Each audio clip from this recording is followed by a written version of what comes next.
వచ్చేసి బలంగా బయటికి లెక్క పెట్టండి. 1 2 3 4 5 6 7 8 9 10 11 12 13 14 15 16 17 18 19 20 21 22 23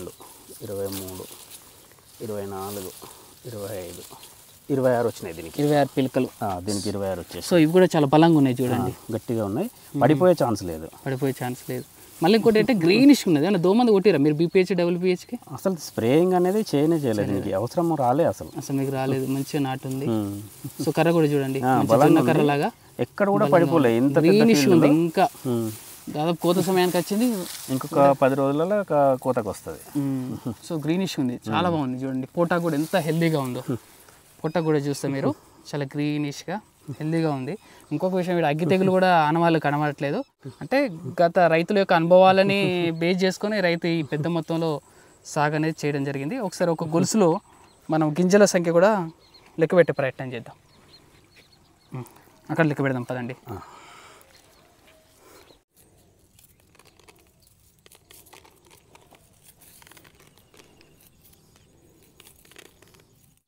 టూ 3 4 5 6 7 8 9 342 343 344 345 346 347 348 349 350. సో ఓవరాల్గా 350 వరకు వచ్చింది గింజలు వచ్చినాయి. సో గింజల వెరైటీ చూసినట్టయితే చూడండి, ఇంకా పాలు పోసుకున్న దశలో కొన్ని ఉన్నాయి, కొన్ని ఆల్రెడీ పండినాయి, రెడీ అయినాయి. ఇందులో చూడండి ఇంకా 1010 మంచిగా ఉంది, లావుగా ఉంది, వెయిట్ కూడా ఉంది గ్రెయిన్. సో మన ఐకేపీలో కూడా ఏ గ్రేడ్ కింద అమ్ముకోవచ్చు. ఎగ్రేడ్లో పోయినాయి, రబీలో కూడా పోయినాయి ఎగ్రేడ్, ఇదే వెరైటీ. ఎక్కువ ఇక్కడ ఏ రకాలు సాగు చేస్తారే? మన దగ్గర దొడ్డు రకాలు ఎక్కువ ఉంటాయి. ఐకేపీ కదా అందరికి, అంతా మొత్తం సెంటర్లోనే.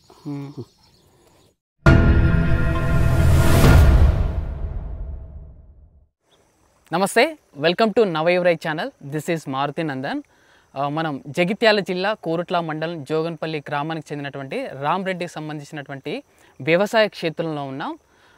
ఈ రైతు తనకున్నటువంటి 10 ఎకరాలలో పూర్తిగా 7 ఎకరాల్లో ఒకే రకానికి సంబంధించినటువంటి సీడ్ అనేది సాగు చేయడం జరుగుతుంది. అదే లక్ష్మీ సీడ్ చెందినటువంటి చార్మి అన్నటువంటి వెరైటీ. ఇది అందరికీ పరిచయం ఉన్నటువంటి సీడే. గత 4 సంవత్సరాలుగా చాలామంది రైతులు ఎక్కువగా ఇష్టపడుతున్నటువంటి వరి రకం. రీసెర్చ్ ప్యాడీలో వన్ ఆఫ్ ద నెంబర్ 1 వరి రకంగా దీన్ని చెప్పవచ్చు. ఎందుకంటే రిపీటెడ్గా రైతులు ఇదే వేస్తున్నారు. ఎందుకంటే వాళ్ళకి కావాల్సినటువంటి మ్యాక్సిమం దిగుబడి అనేది రైతులు రావడం జరుగుతుంది. అలాగే అనేక రకాలైనటువంటి తెగుళ్లను తట్టుకోవడం, అలాగే మంచి దిగుబడులు కూడా రైతు సాధించడం జరుగుతుంది. కాబట్టి రిపీటెడ్గా చాలామంది రైతులు ఈ రకం సంబంధించినటువంటి వారిని సాగు చేస్తున్నారు. సో అందులో భాగంగానే రామరెడ్డి కూడా తనకున్నటువంటి 10 ఎకరాలలో దాదాపు 7 ఎకరాలు మొత్తంలో ఒకే రకం సంబంధించినటువంటి ఈ చార్మి లక్ష్మీ సీడ్ కంపెనీకి చెందినటువంటి చార్మి అన్నటువంటి ఈ రీసెర్చ్ ప్యాడీ వెరైటీని ఎన్నుకొని తను పెద్ద మొత్తంలో సాగు చేయడం అనేది జరుగుతుంది. రైతును మీకు పరిచయం చేసే ముందు అసలు ఈ సీడ్కి సంబంధించినటువంటి స్పెసిఫికేషన్స్ ఏంది, వాటి యొక్క బెస్ట్ ఫీచర్స్ ఏంది అనేది కూడా నేను చూసింది, అలాగే అబ్జర్వ్ చేసింది, తెలుసుకున్న దాన్ని మీకు పూర్తిగా తెలియజేసేటువంటి ప్రయత్నం మొట్టమొదటిగా చేస్తాను. ఈ సీడ్కి సంబంధించి పంట హైట్ చూసినట్లయితే దాదాపుగా మనకు 105 నుంచి 110 సెంటీమీటర్లు అనేది ఉండడం జరుగుతుంది. ఇది బోల్డ్ వెరైటీ, అంటే దొడ్డు రకం సంబంధించింది. మన దాదాపుగా 1010ని లేదా 244 23ని పోలి ఉండేటువంటి మంచి గింజ రకం. అలాగే ఇది మార్కెట్లో కూడా మనకి ఐకేపీ సెంటర్లో ఏ గ్రేడ్ కింద అమ్ముకోవడానికి చాలా అనువైనటువంటి రకం. అలాగే మిల్లర్లు కూడా ఎక్కువగా ఇష్టపడే రకంగా చెప్పవచ్చు. అలాగే రైతులు కూడా గత 4 సంవత్సరాలుగా రిపీటెడ్గా ఖరీఫ్ రబీతో సంబంధం లేకుండా ఎక్కువ మొత్తంలో సాగుతుంది. దాదాపు ఈ తెలంగాణలో మన ఉత్తర తెలంగాణ నార్త్ సైడ్ ఎక్కువ మొత్తంలో దీన్ని సాగు చేయడం అనేది జరుగుతుంది. ఇందులో ఇంకా స్పెసిఫికేషన్ కనుక చూసినట్లయితే దాదాపు మీకు చూపించే ప్రయత్నం చేస్తాను. లెక్కించి దాదాపుగా 20 పిలకల నుండి 32 పిలకలు మ్యాక్సిమం ఉండడం జరిగింది. అలాగే ఒక గొలుసులో గింజల సంఖ్య కనుక చూసినట్లయితే 280 నుండి దాదాపు 320 వరకు గింజలు అనేది మనం గమనించడం జరిగింది. దీని యొక్క వెయిట్ దాదాపు చాలామంది రైతుకున్న అపోహ ఏంటంటే ఈ రీసెర్చ్ ప్యాడీ వెరైటీ అనగానే తక్కువ బరువు ఉంటుంది, తూకం రాదు అనేటువంటి ఒక ఆలోచన దూరంలో ఉండడం జరుగుతుంది. ఇది దాదాపుగా 1000 గింజల బరువు 27 గ్రాముల వెయిట్ అనేది మనం దీన్ని క్యాల్కులేట్ అనేది చేయడం జరిగింది. అంటే రైతుకు దాదాపుగా యావరేజ్గా మంచి దిగుబడులు సాధించడానికి అవకాశం ఉంది. ఇంకా దీనికి స్పెసిఫికేషన్ చూసినట్లయితే, డిసీజ్ పెస్ట్ విషయం చూసినట్లయితే దీంట్లో ఎలాంటి తెగులు ఇప్పుడు ఈ సీజన్లో చూసినట్లయితే మనకు కాటక తెగులు బాగానే ఉంది. అలాగే మనకు ఇటు మైట్ ఎఫెక్ట్ ఎక్కువగా ఉండి కంకినల్లి ఎఫెక్ట్ తీవ్రంగా ఉంది. దాదాపు 30 నుంచి 40% రైతులు నష్టపోయినటువంటి సందర్భాలు కూడా మనం ఈ ఫీల్డ్లో మనం చూస్తూనే ఉన్నాం. కానీ ఇక్కడ అబ్జర్వ్ చేసినట్లయితే కాటక తెగులు అనేది కానీ మనకు ఎక్కువగా లేదు. అలాగే కంకినల్లి ఎఫెక్ట్ అనేది కూడా లేదు. సో రైతు మరి ఎలాంటి యాజమాన్యం చేపట్టాడో కూడా తన మాటల్లో తెలుసుకునేటువంటి ప్రయత్నం చేద్దాం. నమస్తే రామరెడ్డి గారు. నమస్కారం. మీరు ఎన్ని సంవత్సరాలుగా వ్యవసాయం చేస్తున్నారు? నేను గత 20 సంవత్సరాల నుండి వరేస్తున్నాను. సో గతంలో మీరు ఎలాంటి విత్తనాలు సాగు చేసేవారు? గతంలో అయితే ఒక 5 సంవత్సరాల క్రితం వరకు శ్రీరామ్ గోల్డ్ అంటే ఖరీఫ్ వెరైటీలో అయితే ఎక్కువ సన్న రకాలు సాగు చేసేవాళ్ళం. కానీ ఈ మధ్యలో దాదాపు 5 సంవత్సరాల నుంచి మొత్తం దొడ్డు రకాలని సాగు చేస్తున్నారు. పోయిన 2 సీజన్లో అయితే ఒక సీజన్లో కూనారం వేసాం. ఓకే. మళ్ళీ ఒక సీజన్లో 1290 కూడా వేసాను. అది కూడా బాగానే వచ్చింది. ఓకే. పోయిన సంవత్సరం రబీలో ఏంటంటే నా పక్క రైతు చార్మీ వెరైటీ సాగు చేస్తే బాగా వచ్చింది. దాదాపు 30 క్వింటాల వరకు వచ్చింది ఆయనకి. ఓకే. అందుకనే మనం కూడా ప్రయత్నం చేద్దామని ఈసారి ఒక 7 ఎకరాలు బిట్టి తీసుకొని 7 ఎకరాల్లో మొత్తం చార్మీ వెరైటీ స్థాయిలో మొత్తం నాకున్న 10 ఎకరాల్లో 7 ఎకరాలు ఇది వేసాను నేను. అంత ధైర్యం అంటే ఒకే విత్తనాన్ని ఎంచుకోవడానికి అంటే ఇక పక్క రైతుకు బాగా వచ్చింది, చూద్దాం మరి అది బాగా వచ్చింది కదా, సరే ఈసారి అయితే చూద్దాం. ఇది ఒకటే బిట్ ఉంటుంది 7 ఎకరాలు ఇక్కడ, ఈ పెద్ద బిట్ కాబట్టి మొత్తం ఇదే వేసుకుందాం బాగుంది కదని ఇది సాగు చేయడం జరిగింది. సో మీకు ఎట్లా అనిపిస్తుంది ఈ విత్తనం అంటే పంట చూసిన తర్వాత ఇంతవరకు దిగుబడి రావచ్చు అనిపిస్తుంది మీకు? మనకైతే ఇంత ధైర్యంగా వేసినందుకైతే ఓకే, సంతోషంగా ఉంది ప్రస్తుతానికి హ్యాపీ. ఇంకా ఇక కటింగ్కి వచ్చింది, మనము సరే ఇప్పుడు కోసిన తర్వాత మరి ఎన్ని క్వింటాలు వస్తుందనే చూడడానికి అయితే బాగానే ఉంది, మంచి దిగుబడి వస్తుందనే ఆశ అయితే ఉంది. సో మీరు అంటే ఈ యాజమాన్యం కూడా చాలా ప్రధానమైనది ఒక దిగుబడిలో మాకు తెలిసిందే.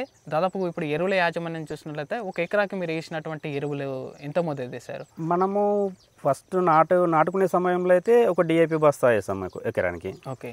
ఆ తర్వాత 15-20 రోజుల గ్యాప్లో ఒక యూరియా బస్తా. ఓకే. ఆ తర్వాత పొట్ట దశకు వచ్చేసరికి పొటాష్ ప్లస్ యూరియా బస్తా కలిపి అదే ఒక సగం బస్తా ఇది ఒక సగం బస్తా ఎకరానికి ఇచ్చేస్తాం. అంటే ఒక ఎకరాకి ఇవ్వాల్సినటువంటి సాధారణ ఎరువుల యాజమాన్యం మీరు చేపట్టారు. అంతే, ఎక్కువ అవసరం పడలేదు, సాధారణ ఎరువులు మాత్రమే మీరు వేసుకున్నారు.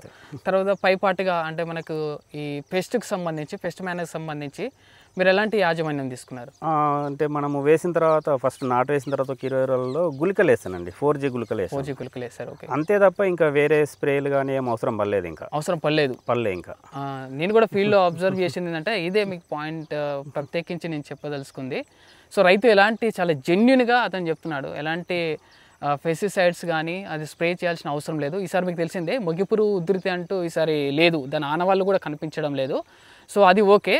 మిగతా చూసుకున్నట్లయితే మనకు తెలిసిందే, మనకు కంకి నల్లి ఎఫెక్ట్ అనేది విపరీతంగా ఉంది. సన్న రకాల్లో మాత్రం అసలు ఈసారి విపరీతంగా కంకి నల్లి అబ్జర్వ్ చేసాం.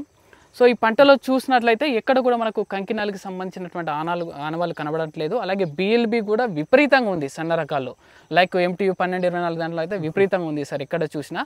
సో ఇక్కడ కూడా మీరు అబ్జర్వ్ చేయొచ్చు, బిఎల్బిని కూడా తట్టుకొని నిలబడినటువంటి మంచి సీడ్గా మనం దీన్ని చెప్పవచ్చు. అంటే ఫీల్డ్లో మనం అబ్జర్వ్ చేసిన దాన్ని బట్టి చాలా జెన్యున్గా మీకు ఫీడ్బ్యాక్ కూడా ఇచ్చేటువంటి ప్రయత్నం చేస్తున్నాను.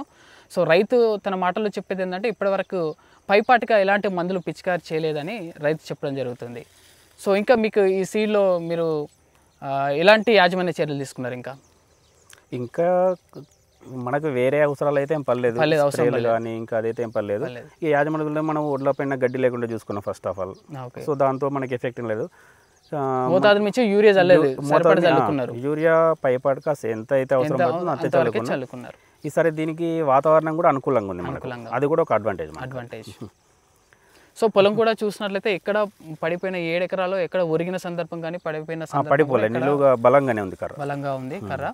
చూశారు కదా, లక్ష్మీ సీడ్ కంపెనీకి చెందినటువంటి రీసెర్చ్ ప్యాడీ వెరైటీ చార్మీ అనేటువంటి రకానికి సంబంధించినటువంటి పూర్తి సమాచారాన్ని రైతు సమక్షంలో, రైతు వ్యవసాయ క్షేత్రంలో మనం మీకు దానికి సంబంధించి ఫీల్డ్ వైజ్గా అంటే దానికి పిలికలు ఎన్ని ఉన్నాయి, తర్వాత విత్తనాల సంఖ్య ఎంత అనేది చాలా జెన్యున్గా మీకు అందించేటువంటి ప్రయత్నం చేయడం జరిగింది.